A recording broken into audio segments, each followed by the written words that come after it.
Bội ơi, sao là lứa đứa bội ơi. Cô nè kìa,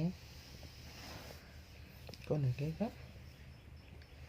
Con papa.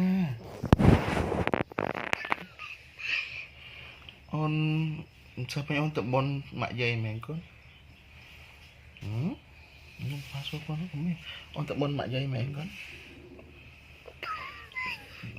On mau chứ. On sampai on sebai con.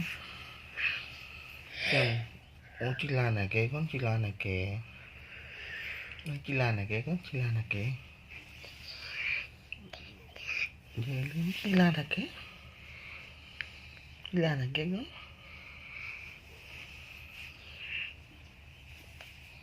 Mà on cứ bị bẩn lắm on phòng thở ấy con. Chà. On nít bay mà nó bao bị bẩn lắm chẳng con. Hát sao mới sợi mà. Ui xà lạnh môi mở. Ui xà lạnh nhau. Đất chú đồ. Chắc đưa ba mơ môi mở mất luôn. Ôi xà lạnh môi mở cũng xà lạnh môi mở cái. Khăn khăn khăn. Bồi ơi. Con này kia con thành ngọc hào hốc. Chứ anh bapak trả lời mau trả lời liên đạt ạ. Chắc thức này problem vậy. Chắc senyum vậy, chắc senyum với con.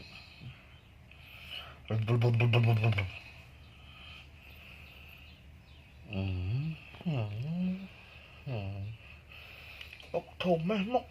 Chầm mò tới mốc.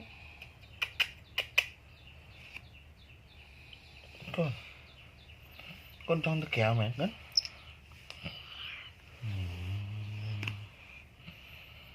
Mày bay được kéo đó, mày bay. Mày bay sao lại bay không?